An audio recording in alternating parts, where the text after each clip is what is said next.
Well, I was born in Hobart, Oklahoma, on Hedgecock Street. My father was the principal and then superintendent of schools. I must have been about 5.5. My father came home and announced that he had been asked to be the superintendent of Pawnee, Oklahoma, and we were going to move to Pawnee. I guess the story really begins with the fact that my father bought an upright piano. He told my mother that it was a present for her. She didn't play the piano, however, but he did. So you can figure that one out. Our dad was a real good musician. In fact, in World War I, he was, and I didn't know this was a rank, but bugler was a rank in World War I, and he was a bugler. And our dad could play anything, just whatever instrument you got handy, he could play it. We had a family quartet.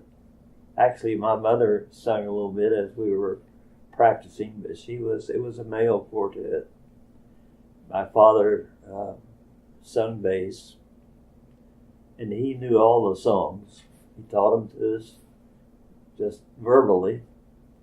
And my younger brother, who his voice hadn't changed yet, and so he sang the tenor part. And everyone in that quartet just had kind of the built-in ability to sing their part correctly on these songs. Of course, my father instructed us as we went along. My dad was a basso profundo, who was a bass singer, and my older brother Jack sang baritone, and I sang the lead, and my brother John, who was the youngest, sang the tenor. Well, he was on the OU quartet. Oh, he started it at the University of Oklahoma. He started it? He started that. I didn't know that. He contributed, he started that group.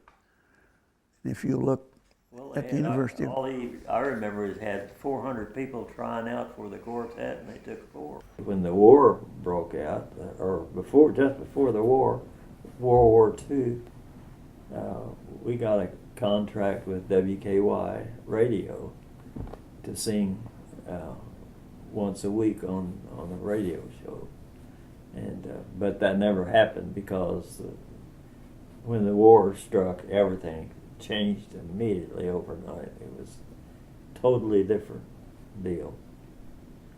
But we all enjoyed it when we would go into family places and or friends or church or whatever. Our quartet would always sing. And one of the unusual things, when we would go somewhere, like out to the swimming pool, and maybe go in different cars, we'd get out of, even when we were older,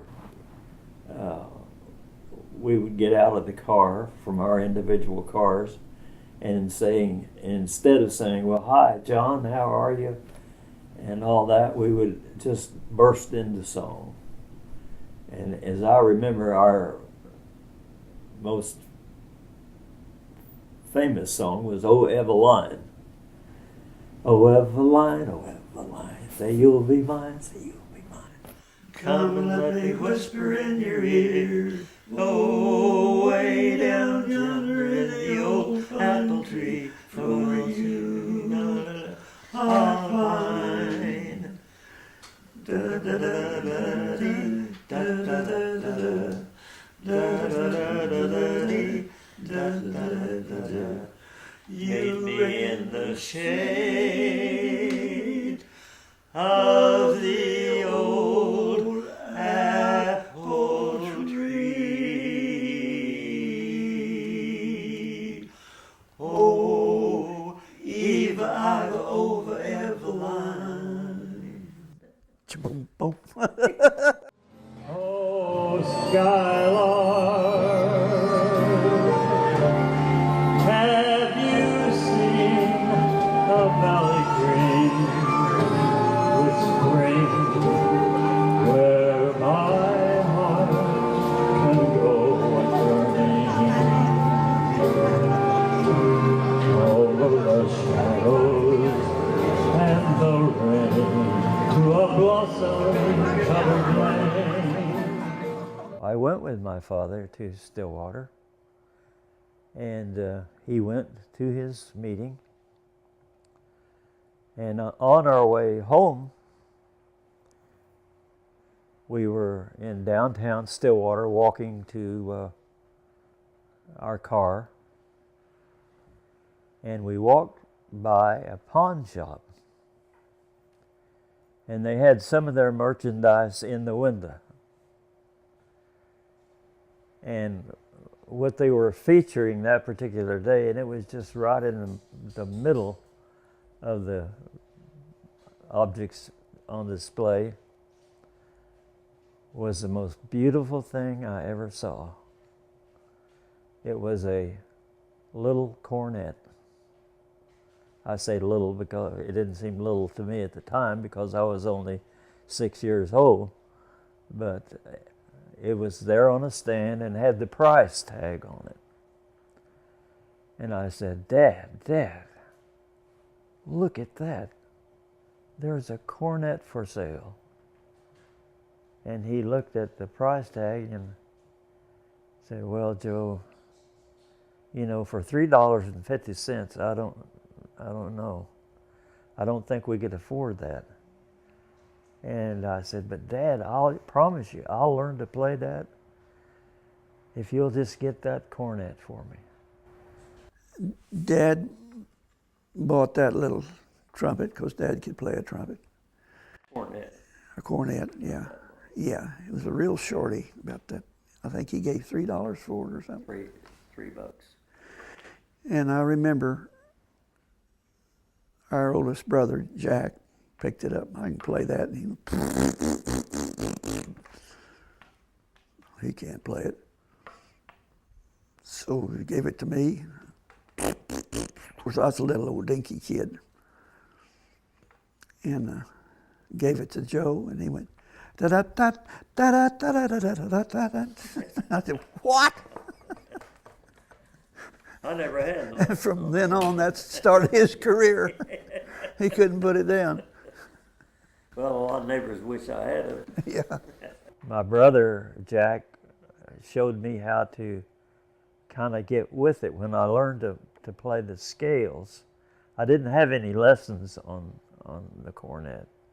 It just kind of came natural, and I did buy a book that showed me what valves to press, and as I grew older and got into grade school a little bit further, they did have some of us go up to the junior high band.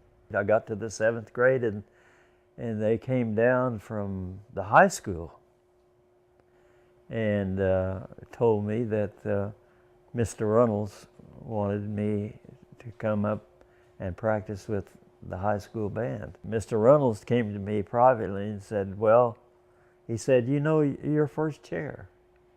And I said, what? He said, I'm going to put you on the first chair part. and I listened to you play, and he said, I believe you can do it. And so I maintained that position all through junior high school, and maintained it in the 9th grade, the freshman year of high school, and my sophomore year I was still sitting first chair. Music to me is just as important, if not more so, than sitting at the table eating food.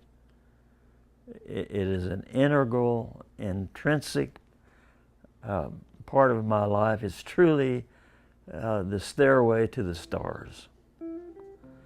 I have always played, no matter what business or profession I was in. And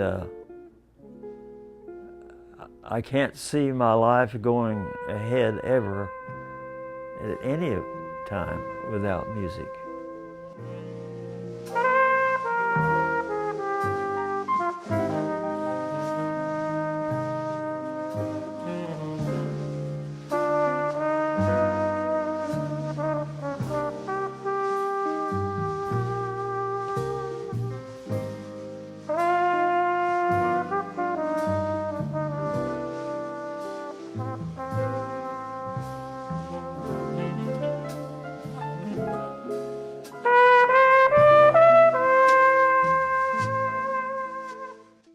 My father changed professions.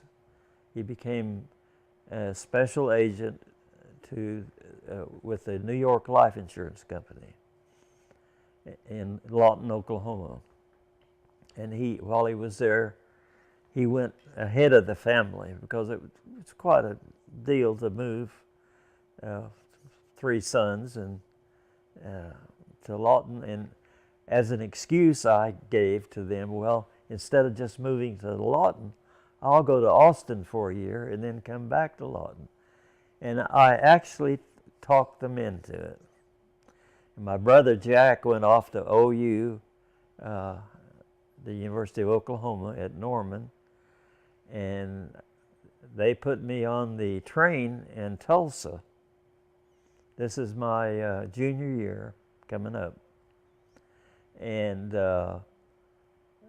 I took a train ride all the way from Tulsa, changed trains in Dallas, and came on down to Austin. And my favorite uncle, I'll call him, and aunt picked me up. They were glad to see me, and I had my own bedroom, because coming from a town of 2,200 to a town, I don't know how big Austin was. It wasn't nearly as big as it is today. But they had a wonderful high school, and they had a wonderful music program. They had Weldon Covington was my band director in Austin. Oh, Mr. Covington was a wonderful person. He was in charge of all of the bands in town at that time. And so he had heavy things weighing on him to take care of, to keep track of everything, but he did a really good job. Mr. Covington was really a great trumpet player, and he toured Europe and played in bands over there as a soloist over there, and he was really something. That's where we formed our little jazz band in Austin.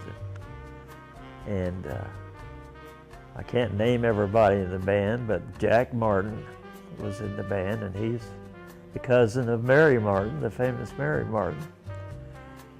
And then Marvin Chanowski played in that band, and Charles Kinney. We 3 were the trumpet guys. We stumbled along on several stock arrangements. I'll See You in Apple Blossom Time was one of them. Oh, I thought that was a wonderful song. And My Heart Belongs to Daddy. Probably the most exciting moment in Austin for me was our first gig down on Congress Avenue with the band. And also when Austin High School was playing for the state championship in football. and they played in the Cotton Bowl in Dallas, and we didn't travel. Gas was rationed, and the band gathered at our own football field, and the loudspeakers were broadcasting the event, and we were playing Sunset High School of Dallas. And ironically enough, in the Sunset High School pep squad and all that, my future wife was at Sunset High School. I didn't know that at the time. The following year, I only had to take one subject to graduate from Lawton High School. So that meant that I had to do something all day and then go to class. So I enrolled in Cameron University. Now, it was a two-year college at that time. And so that's what I did. Rode the bus out to Cameron and took a full 17 hours, I think it was. And enjoyed Cameron very much. They had a real great football team. And they went out to what's called the Little Rose Bowl out in California. Was for two-year colleges to compete. And they had a jazz band. And so we did a lot of USO stuff, and I went out and played very much out at Medicine Park. There was a place there in Medicine Park called the Silver Lounge, and it was a real dive. It was nicely decorated and rustic, but when we played, they were packed, and we had a stage. And I remember how we used to dodge beer bottles and things because they would get pretty rowdy. My girlfriend there had a friend named Marilyn. My girlfriend was named Alice Walker. And her friend Marilyn's brother was Graydon Miller. And Graydon had a great deal of experience. He was a grown adult. He wasn't a kid. He was just a young man in his 20s. But he played extensively with big bands, and then went to the Sonny Dunham Band, which was then quite a famous band, and really knew what he was doing. So we learned a lot from Graydon.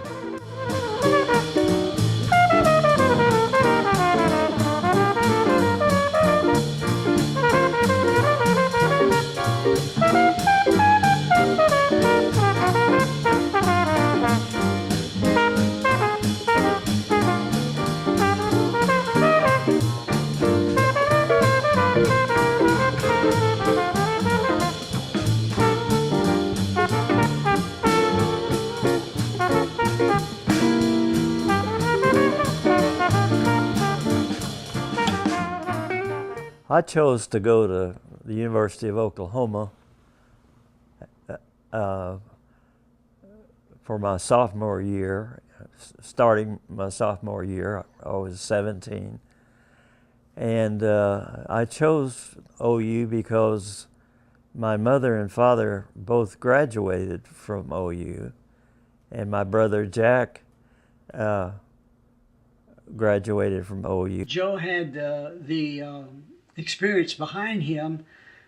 He told me when he was 17 years old, he joined Glenn Miller's orchestra, which was at that time one of the lead orchestras of the whole country.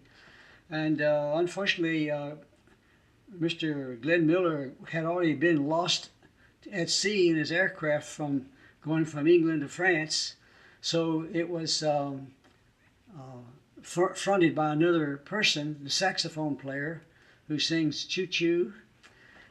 And so he had a big experience there, and to be in that quality player and to get in that quality of band, you just can't beat that. There's no way to beat that. It doesn't compare to anything else.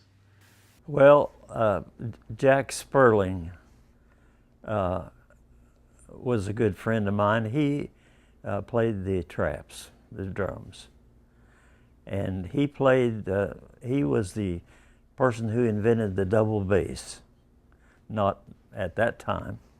And I was at the University of Oklahoma playing in the one jazz band they had left. All the men had gone to service, which was called the Ramblers.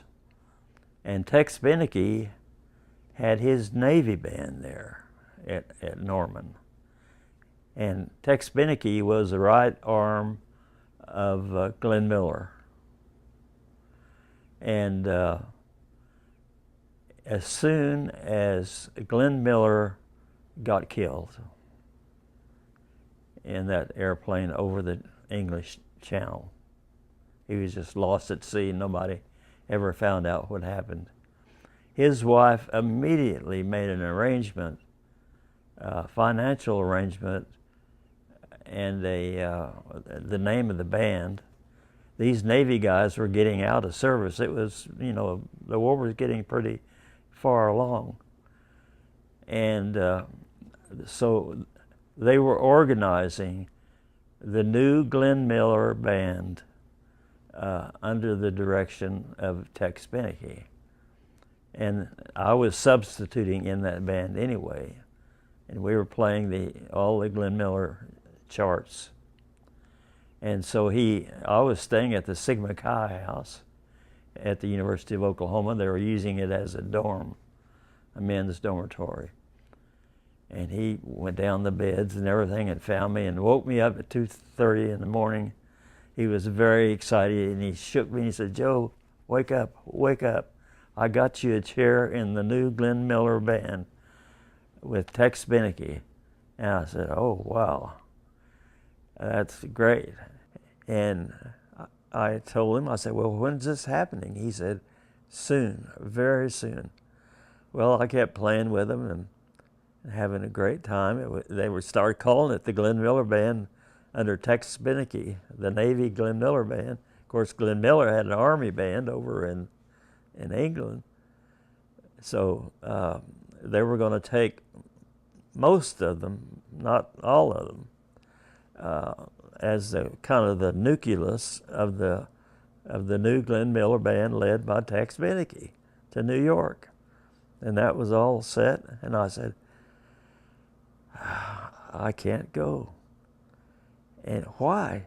I said, "I'm in the Air Force Reserve pilot training program, and I'm going to be, when I hit 18 or close to that number, I'm going to be out of here."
You go into basic training in the Navy just like you would in the Air Force. But I was home on leave and got a telegram from the War Department that stated that the V5 program had been discontinued.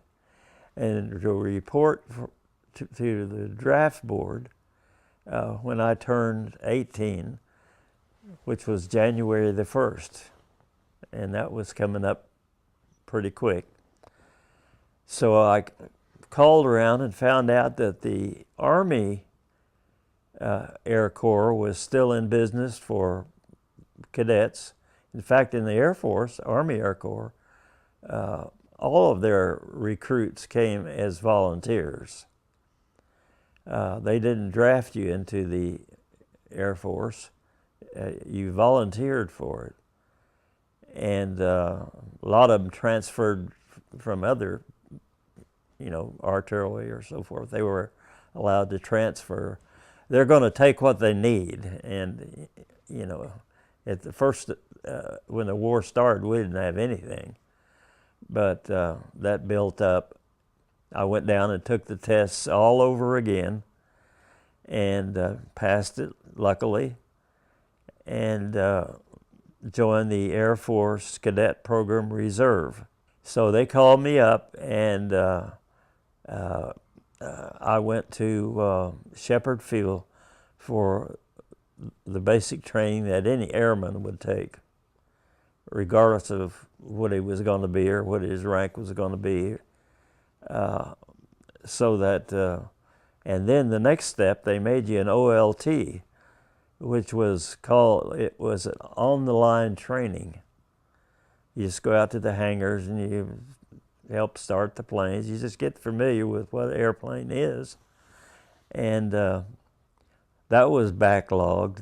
They really had a lot of people. A lot of air cadets. So they decided to send me to, during this stationary period, to Scottsfield, Illinois, to teletype school. And that's how I got to Scottsfield, which is right across the river from St. Louis. So I became a teletype operator. Still an air cadet, but I was a teletype operator. They assigned us, I'm not sure, but I think it was the 15th Air Force in Hickam Field. When you're assigned to an Air Force, it's a little bit different if you're in a group or a medical group, or we were AACS, which is the Air Force Airways Communications System. That's what they called it. So we had our own mess hall, our own barracks, and just kind of tended to our own business. And our job was communications and air-sea rescue and the tower. We were all waiting for that call to go back home and start primary and all of that. That call never came. And we were assured that we were still going to do all this, so we kept our spirits up. But Hawaii was a lot of fun, and I met these guys that played instruments, and I found out, of course, we were all wondering, where are we going to get instruments? So we went to the commanding officer, and he said, they have a warehouse at Hickam Field. They've got every conceivable thing that you ever heard of over there, including brand new, unboxed musical instruments. We formed this band called the Sad Sacks, and we played all over the island at civilian things, at military things. They really gave us a very preferential treatment with cakes and cookies and that kind. We played the Officers Club and the NCO Club, and we were in demand. And we had a radio show. I had made up my mind really a long time before I went to dental school that that's what I wanted to do, is to become a dentist, because I greatly admired my relatives who were orthodontists, and one of them was the doctor of the OU football team, and just seemed like everybody was a doctor or something like that, and it really seemed like it would be a good profession because you're pretty much at home every night with your family, whereas these physicians they never know when they're coming home. And I really like that part of it because, I'm a big family guy. And so I got the idea that I wanted to go to Baylor because Oklahoma did not have a dental school in those days. One day, my roommate, who was my best friend, Jack Bell, he was from Oklahoma too. He graduated from the University of Oklahoma, and he was an officer in the Navy during the war. And he said, "Joe, my girlfriend has got a real good friend named Jimmy Sears, and she wanted to know if she could fix us up together, and for me to call Jimmy after she had contacted her and see if I could get a date with her."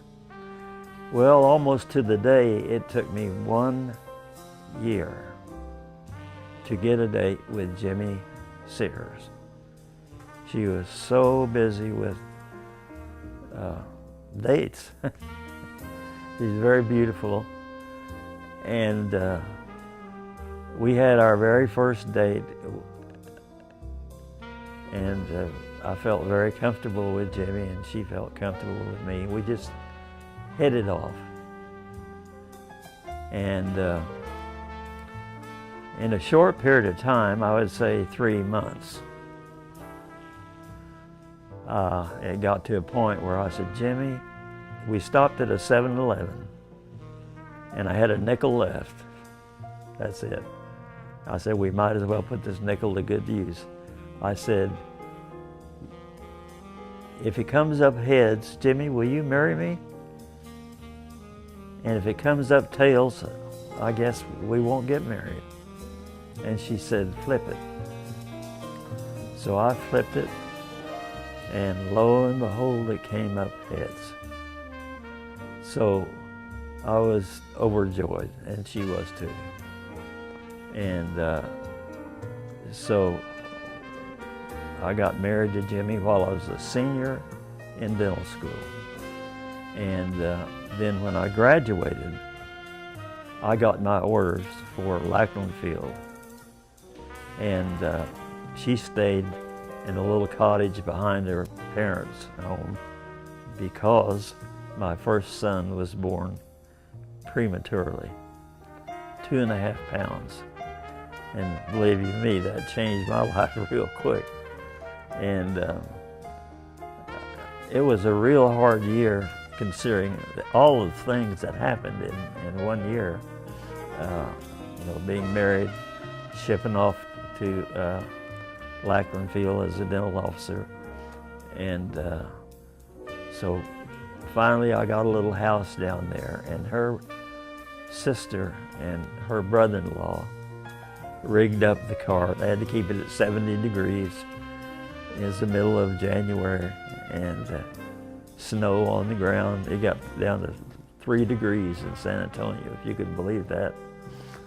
And so we set up a little housekeeping there, and I practiced at the dentistry at Lackland Field. And I wasn't there too long because they shipped me overseas. We landed in Tokyo, and because my name was at the top of the list, when we shipped out of Tokyo, he made me the train commander. And of course, I immediately got lost.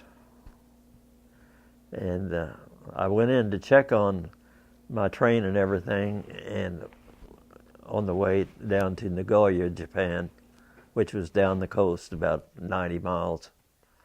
And while I was checking on the train to make sure everybody was on board and trying to be responsible, the train pulls out. And so I had to take the next train to Nicoya that came by. Well, I got back from Japan to Wichita Falls, Texas, which is Shepherd Field, and was assigned to the hospital group, of which there were 48 dentists. In Wichita Falls, there was a fellow named Kilgore, and he had a band, big band. Okay, let me see if I can introduce this one the way Gory Kilgore used to. The #1 hit from 1944 was this Harry James song called You Made Me Love You, featuring Mr. Joe Bryant.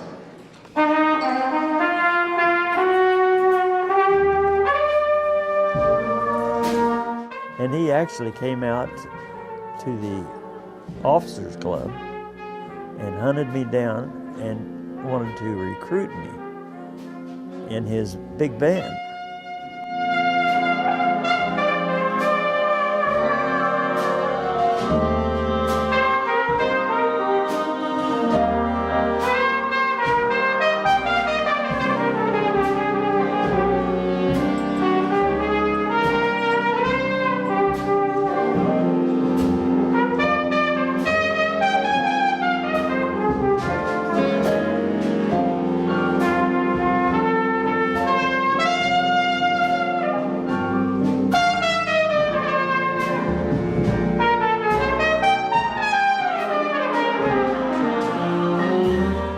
I hooked up with the big band in Wichita Falls, and I believe it's 77, 76, 77. And I noticed, out your first couple of shows, you're digging the musicians, like who's who. And I noticed that trumpet player sitting back there had a tone, man, a really big, beautiful tone, and he could get over his horn. So who is that? And I thought it was Joe.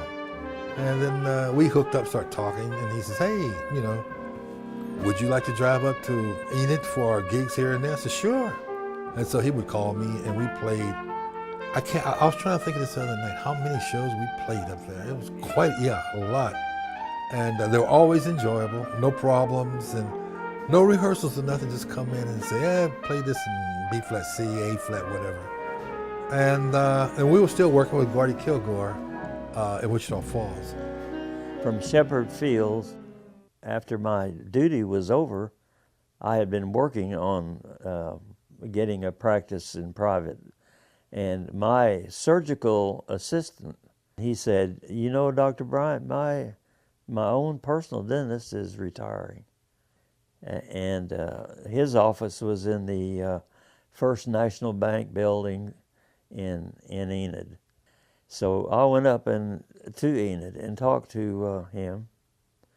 And I had other connections here and there I wanted to check out, but this looked like the best deal for me and my family. I lived in Enid, got married and lived in Enid, worked in Pillsbury Flour Mill, and I had to go to a dentist. Somebody told me I ought to go see Joe Doc Bryant, so I went to see him. And he took some x-rays, worked on my teeth 2 or 3 times, and got me back in shape. And he knew that I was playing there once in a while with a band there in Enid. And he played a little trumpet, started to play trumpet. And so I'd invite him to come play with me, work with me. We got to working together in a combo there in Enid. Out at Vance Air Force Base, we played all their parties, graduation parties, and everything. And out there is an air base there north of Enid. One thing led to another, and the doc organized a big 15-piece band, and I played saxophone with him in that.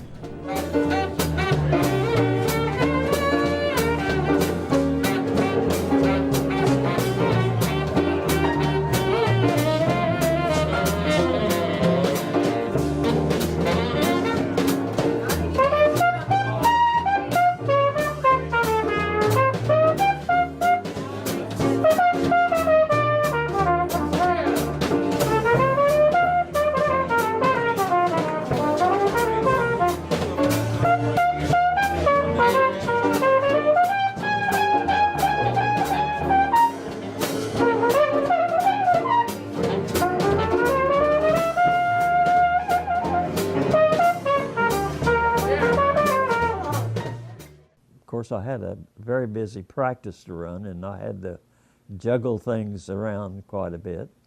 But I went to music festivals, and we have a big one there in Enid that I always played. Met a lot of guys like Joe Morello and Doc Severinsen. That's where I first met him. When I was with NBC, he was Carl Severinsen then. He wasn't Doc. And I was with the symphony where he was with the orchestra, you know, the jazz orchestra and all of that. So I have a performance degree from Juilliard and a degree from SMU. And my parents, we owned retail shoe stores and shoe factories. And so when I was playing in New York, my mother said, well, your dad needs you. He lost his partner. And so my brother was an MD, and so that's how we got to Enid, Oklahoma. Was I traveled for the factories, calling on retail stores, and so that's when I met Joe. Was here in Enid, you know, and he was my dentist, and then Doc Severinsen was here, and Doc called me, and he had a toothache. He was playing for Tri-State, and I said, well, gosh, the best doctor around here is Joe Bryant. Let me call him. So I called Joe, and he could play. I said, Doc Severinsen's got a toothache. Could he come and see you? And Joe said, I'll make arrangements. Well, I went to representing a horn company at a band festival in Oklahoma, Enid, Oklahoma. Yeah. And Joe was, he played trumpet. I won't say part-time. I imagine he played about every day when he didn't have dental work to tend to, and which didn't allow him a lot of time. But I think they had a big band there in Enid, and he played in that. And Joe was a very good player and very pleasant, and we made an acquaintance. And then I think the next time I came back, I stayed at Joe's house with he and his wife Jimmy, and they had 3 boys. My family, which is extremely important to me, like it should be, I had 3 sons. My oldest son was Jody, or Joe. We called him Jody. My middle son was James, and my youngest son was Jason. We called him Tater.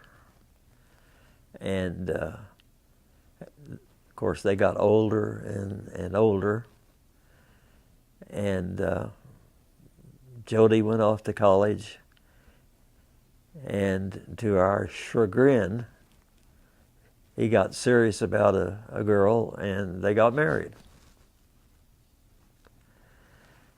And James, a few years later, did the same thing. Jason, Doc's son, we would play together, and then sometimes we'd get to play with Doc. And, there was always just horns around at either house, and we would always be playing. Well, as we got older and we got, Tri-State started building up here in Enid, they started sending different performers. And so they would be sponsored by the musical companies. And so Getson brought out Doc Severinsen. Doc Severinsen also came here at other times just to hang out with the family. And so there was this one occasion where Jason and we had this marching piece, and we were practicing, and Joe and Doc came in with their trumpets, and they played an octave above us, and then Doc Severinsen played an octave above that. And it was just this crazy screech thing, and it was just thrilling. I mean, it was so much fun growing up in that kind of thing. It was inspiring, and those guys, they loved that we wanted to learn and wanted to do music, and so that's the kind of people they were, and that's the kind of person Joe Bryant was. He didn't care who he was playing with. He wanted to play. The man lives to play the horn. And it doesn't matter what kind of music it is. He's just capable of fitting in everywhere. The man has incredible knowledge of the instrument, and he's just the most pure musician I've ever known. Joe and some other like-minded people who were really music lovers and continued to play instruments or sing. And then Al Jensen, who had the music store there, and I wouldn't be surprised for what it's still there. They went above and beyond to make the Tri-State what was considered to be one of the most successful band festivals in the United States. It gives me great pleasure to offer a Lifetime Achievement Award to Joe Doc Bryan.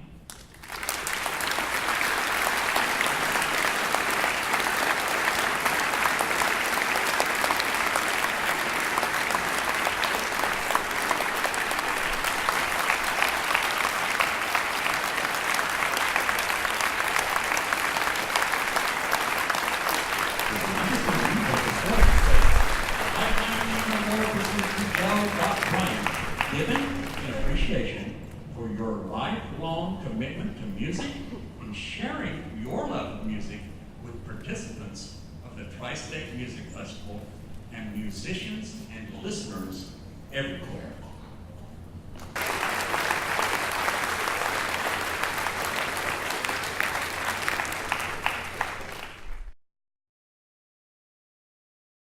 I got in business with Doc Severinsen with the company which we named Severinsen/Bryant Corporation.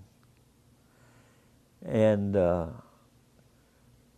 that happened because he was having an awful lot of trouble with chapped lips. And he specifically told me what he wanted. He said, "Joe, can you and your pharmacist go mix me up something that doesn't end up greasy, because I can't play with any of that kind of feeling on my lips, that will do the job without leaving it feel greasy." And we worked on a formula, a pharmacist and I and a physician and I, and tried to figure out what the ingredients would do.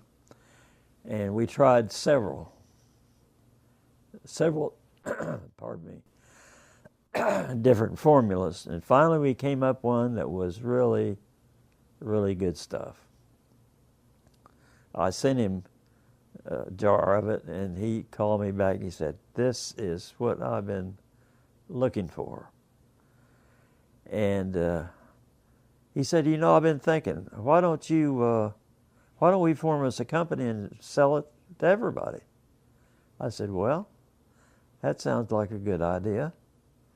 And me not knowing anything at all about business and corporations and that type of thing. So we tried a bunch of test samples at a drugstore, just put them on the counter, and with his name on it, Lip Fix. We decided on Lip Fix, and it became very popular in Enid because he was so familiar in Enid, and it just went off the shelf before we could get it back the next day. So I told him what was happening. He said, "Well, let's go in business." Well, we tried. I was having a lot of problems finding anything I could put on my lips, a salve of some kind that would make it more pleasurable to play, in that my lips would dry out a lot. So Joe, being a dentist, took an interest in that, and then we got with the local druggist, and he analyzed why all of the lip salves that I'd been trying wouldn't work, and it was one thing he found in common with all of them.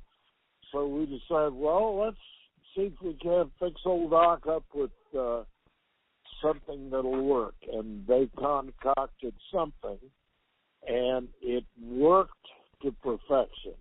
So it worked so well, and I had other people try it, and they said, wow, this is the best thing I ever tried. Well, we decided to go in business and found out that, Joe was a wonderful dentist and a very good trumpet player, and I was a pretty good trumpet player, but we didn't know how to handle that business situation. And we put in a couple of years, had meetings with big drug companies and all of that, but it just never quite worked out. And one day, down in my office, my wife called and said, Joe, I think you ought to look at the new Good Housekeeping, I think it was, magazine. I think you have it in your rack in the office there, because it has something to do with Lip Fix. That was the name of our product. And lo and behold, I opened up the magazine and kept turning to a double glossy page, and it showed the product, and it was called Lip Fix by Elizabeth Arden. Well, after getting up off the floor from fainting, I picked up the phone and called my middle son, James, who was a judge at that time. And I said, James, what are we going to do? I whizzed down to Oklahoma City, told him what had happened, and we filed a lawsuit against Elizabeth Arden, which is a subsidiary of E. Lilly Corporation. And so finally we had a meeting with the judge, and he was a great big heavy-set guy with red suspenders.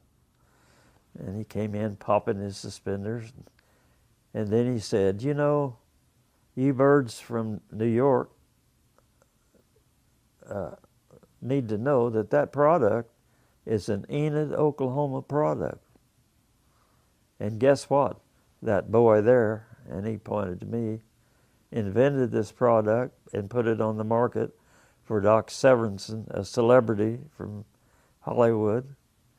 And you better think about this twice before you get a jury and settle it. And there was a little bit of pause, and time went by. And finally, they came back pretty quick and said, we want to settle. And we did. The settlement was that they could use Lip Fix name, but they had to pay us for that name.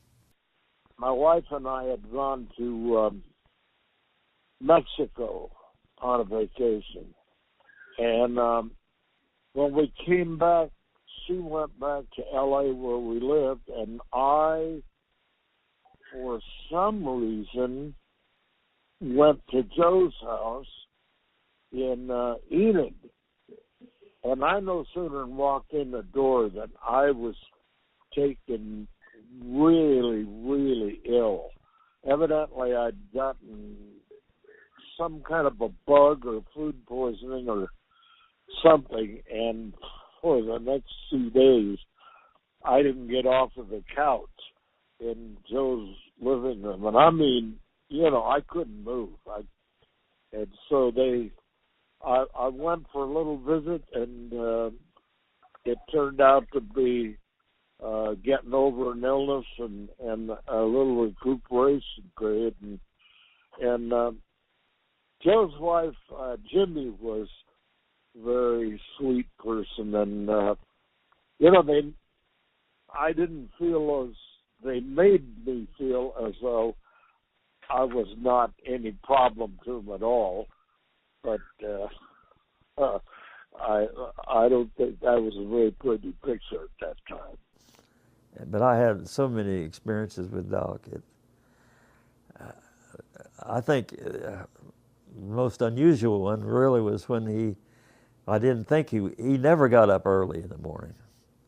But this particular morning, it was Sunday, and I was getting ready to go to the church, to Sunday school and the First Methodist Church, sing in the choir, and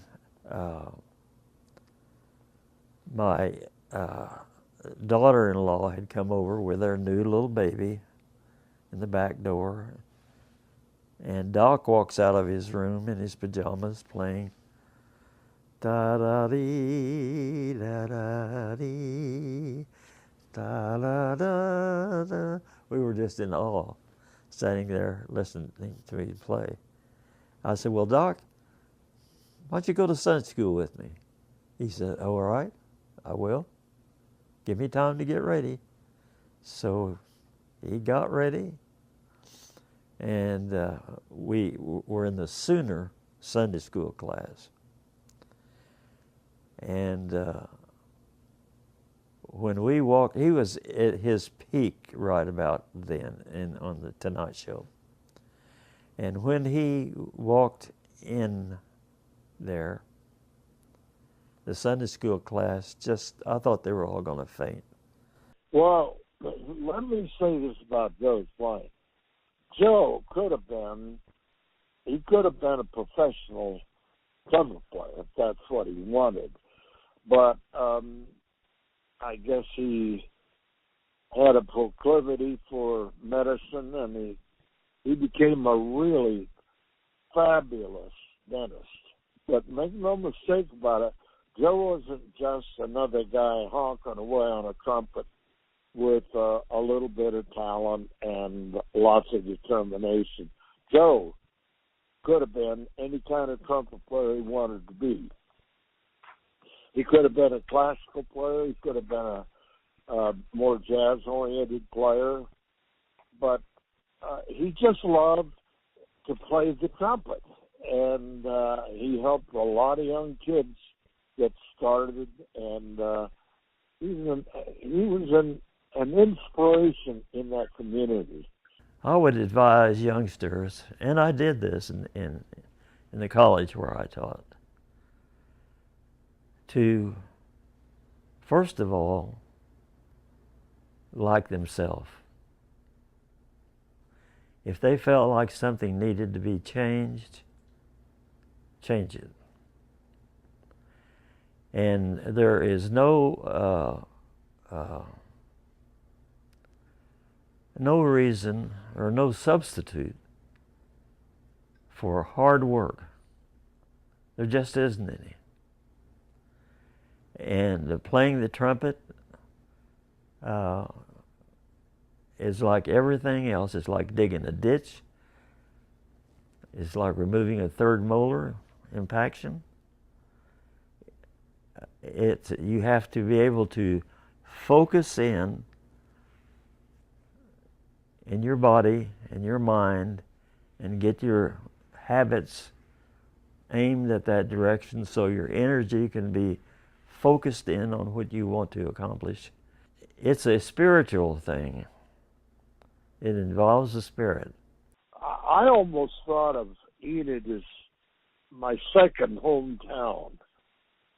And I think maybe only the people that live there can understand kind of what I'm saying when I say that. But it was a great place, just a great place. And Joe's, to this day, a wonderful friend. Send me some lips, Joe.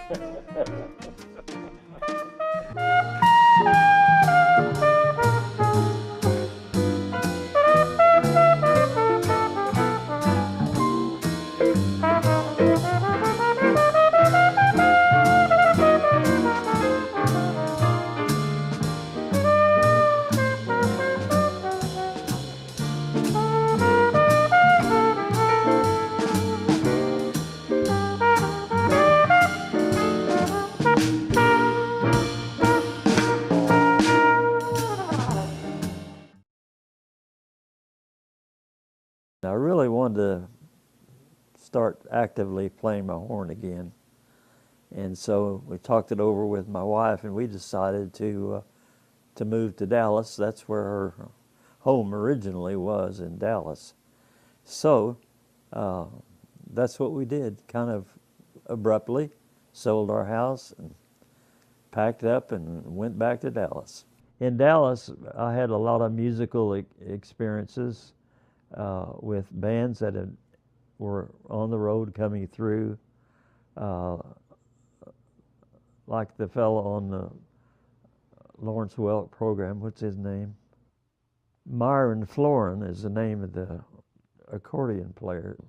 I did a lot of shows with him, and then I got in with a fellow that had a Dorsey band, a ghost band. Well, it was a revival era of big band music, and wanted a name would kind of describe what we did. And it was a combination of Glenn Miller and Tommy Dorsey. So we came up with Glenn Dorsey Band. And it was a big band. 5 saxophones, 4 trumpets, 3 trombones, and 4 rhythm, and usually a singer. And out of that group, and he had a lot of musicians in his group, he had quintets and smaller groups. So I got involved with all of those. Oh Lord, we played big band gigs, we played small combo gigs. We played at a place called the Irish Pub, Love Field, across from Love Field. And we have been in all kinds of musical situations. The greatest event that I played was not in Dallas, but a lot of Dallas players went out to Sun Valley, Idaho. The director of the Dorsey Band there in Dallas said that he'd gotten an invitation for him to go out and visit these people in Sun Valley, and they were having a festival. Well, he was there. He said, "You want to go with me?" And I said, "Sure." We were accepted into the local jazz and music performing performers, and we immediately got involved very personally with them because we played the same kind of music, and it was just a high quality musicianship and a lot of fun.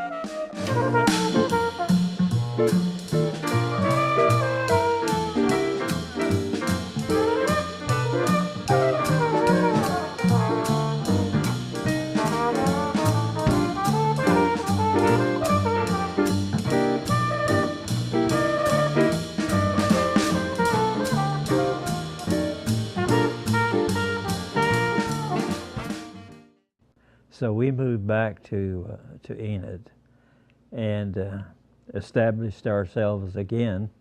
I didn't practice. Didn't intend to. And we bought a house and had a real nice time. And I started getting the feeling that I needed to be playing again. And I didn't know exactly, in a little town like Enid, where to start. But I knew that Northern Oklahoma College, the main campus, was up in Tonkawa, Oklahoma. They had a campus at Enid, they had a campus at Stillwater. And they had a good music department in Tonkawa.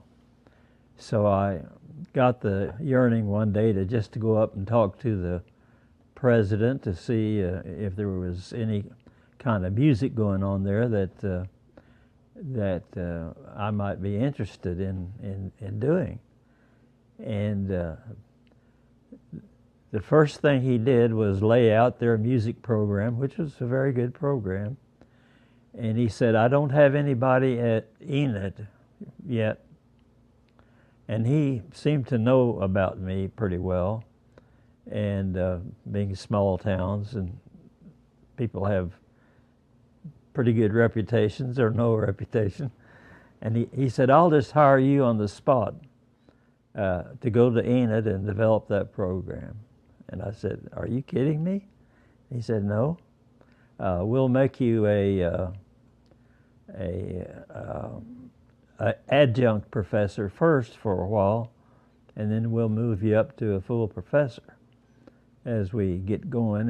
And so, well, I said, that sounds good. So he hired me right on the spot to go to work. I did that for 10 years. And I was 75 at the time I started, so I was 85 when I finished.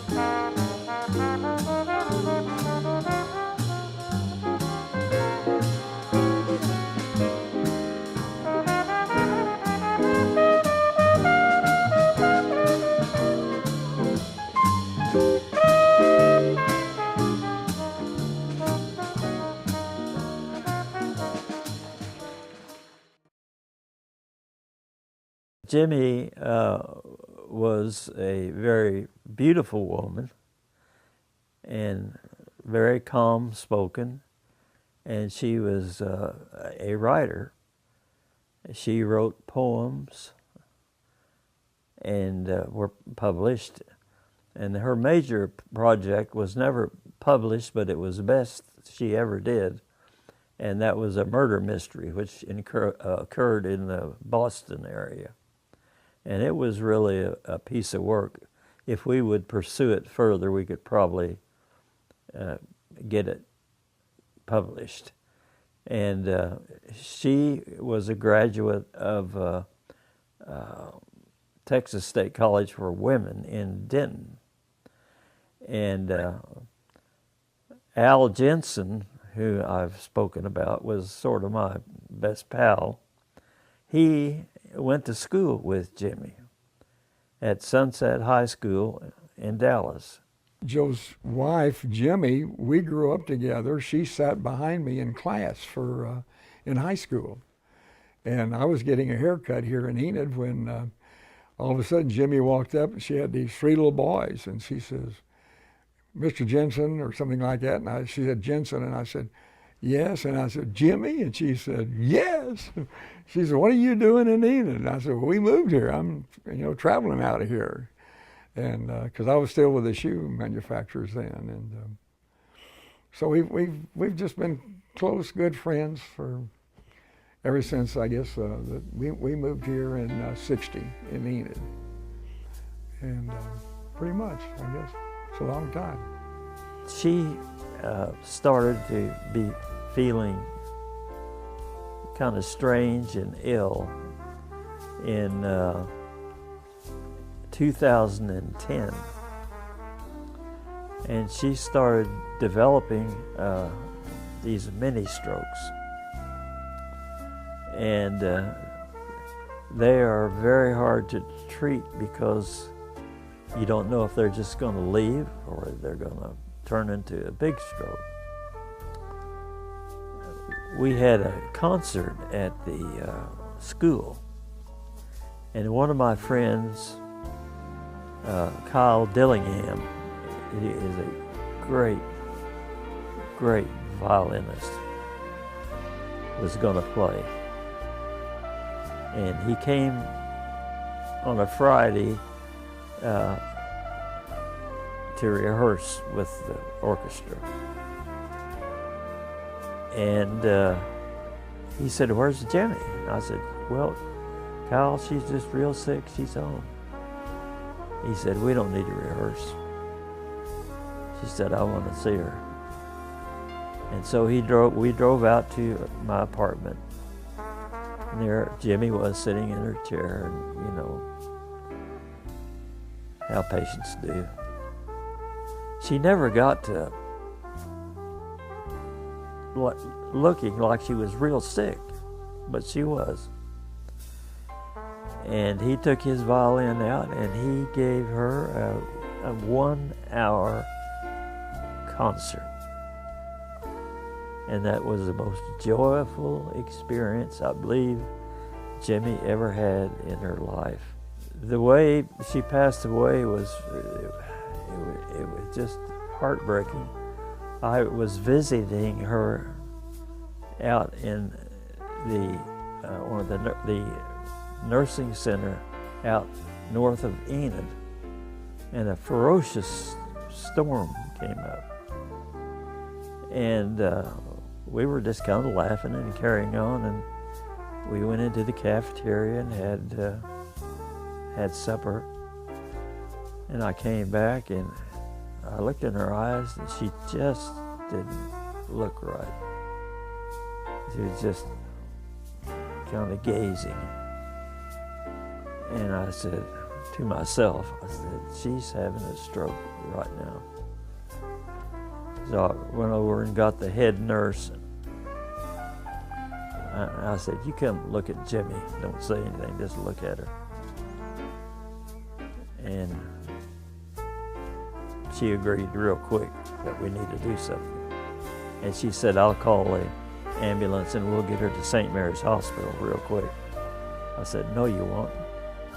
I'm taking her. So I picked her up and I carried her to my car. It started raining. And the distance was about 5 miles, or to the hospital was about 7 or 10 miles. I really, was really in a hurry. And the storm hit. Oklahoma has a lot of storms, tornadoes. I didn't mind that at all. And I got her to the hospital and got her admitted and got her in her room. And I felt very good about that. She seemed a little bit better. And then her physician came in, Dr. McIntyre, and he was very nice, and he checked her over and so forth. And he said, Joe, come on out in the hall with me as I leave. And I said, okay. Jimmy was kind of dozing. And he didn't say anything. He just shook his head. And I knew what he was saying. It's kind of silly, I guess, but I've never been the same since. I don't think you get over it. I think you just have to have a lot of faith and trust that the Lord is still in charge.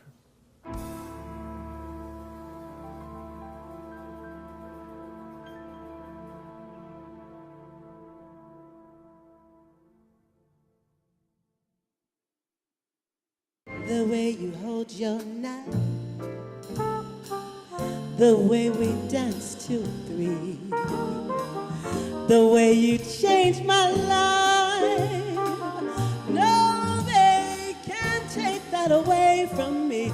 No, they can't take that away from me.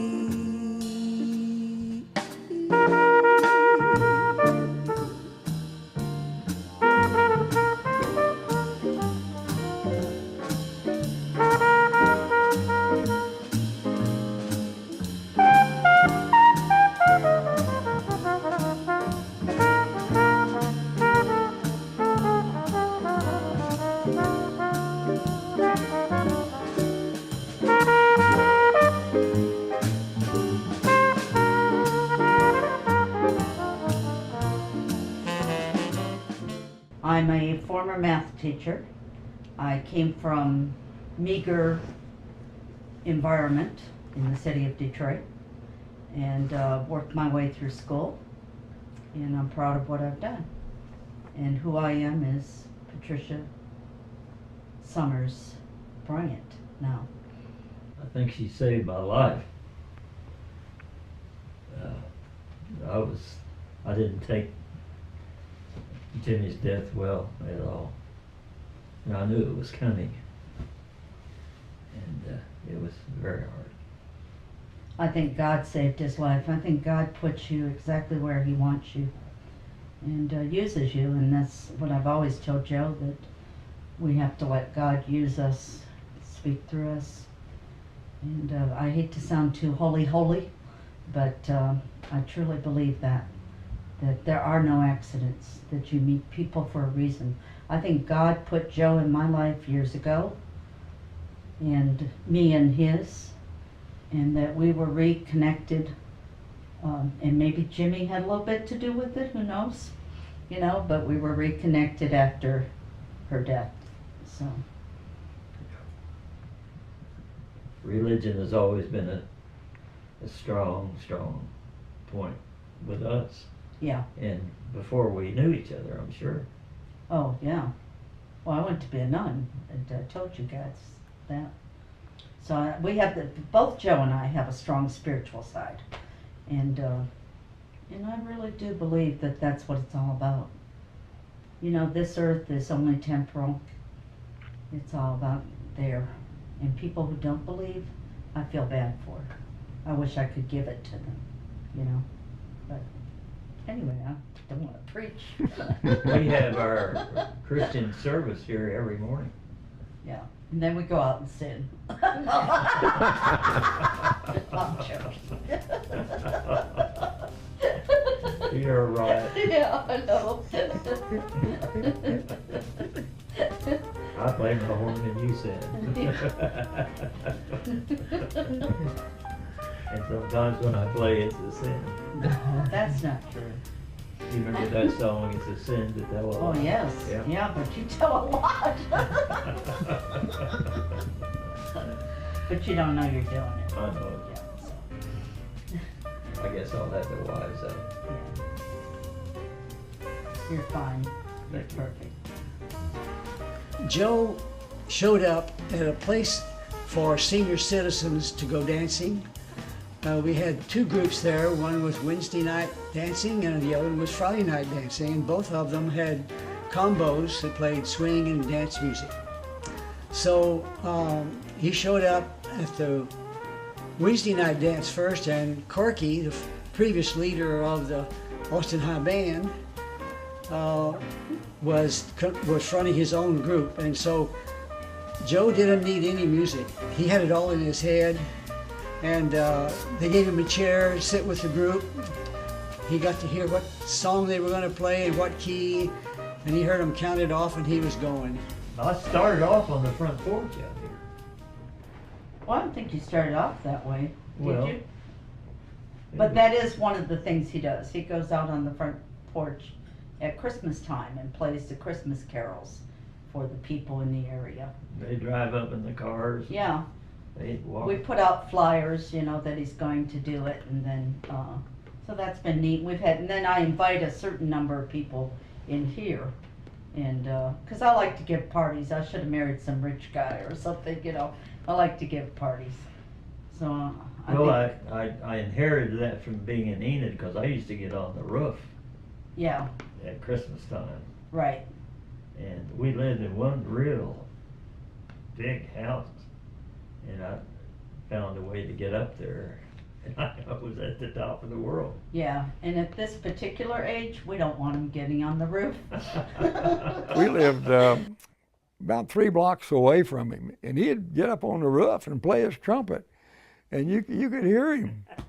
This was when he was the dentist. This is before he ever really got serious about playing jazz and everything. I think they know me in Enid more for my trumpet than they did my dentistry. And of course, they're not comparable financially, you know. But if a person, just a normal, ordinary guy like me, can have some kind of a legacy, I would think it would be music. I cannot imagine being alive without music. I'm not addicted to it, but in a way I am. I think music is your inner self. It's, and I don't think there is such a thing as a non-musician. People say, I can't carry a tune in the bucket. Well, I've seen a lot of those guys, but But still, the music is there. And I don't think I would understand being alive without it. I wouldn't change my life in the order of my life, because music was so early on. School became more important to me as I got older. You know, when you're in grade school, you just have fun and all that, and sports. I love sports, but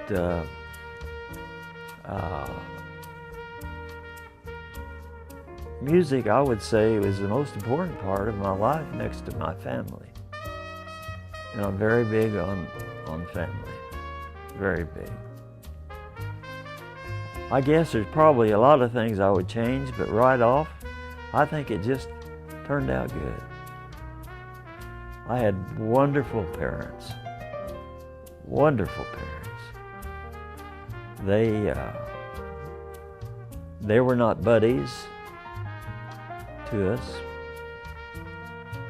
but they were real friends. And I had a lot of guidance during my life. And I have a great deal of emotion about my mother and father and two brothers. And they followed essentially the same path I did, even though I was the middle son. And I always wanted to fly. That's one thing I regret that I really didn't get into as much as I would have liked to. But you just can't do everything. But I've had a good life. If I should die tomorrow, I would thank the good Lord for what He's done for me. And I feel lucky and grateful to God that it has been so good. And I've had ups and downs like everybody else, especially when Jimmy died. It was the hardest thing that I've ever been through. And you don't really get through it all the way. But I've got a wonderful family. And I thank God for that. And my goal is to be in Gabriel's little ensemble or whatever he's got up there. I'm not going to give up music just because I kicked the bucket. I mean, that'd be silly.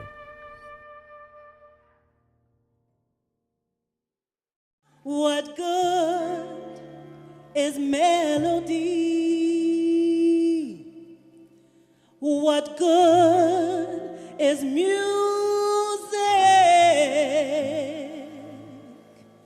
if it ain't possessing something sweet? It ain't the melody, and it ain't the music. There's something else that makes a tune complete.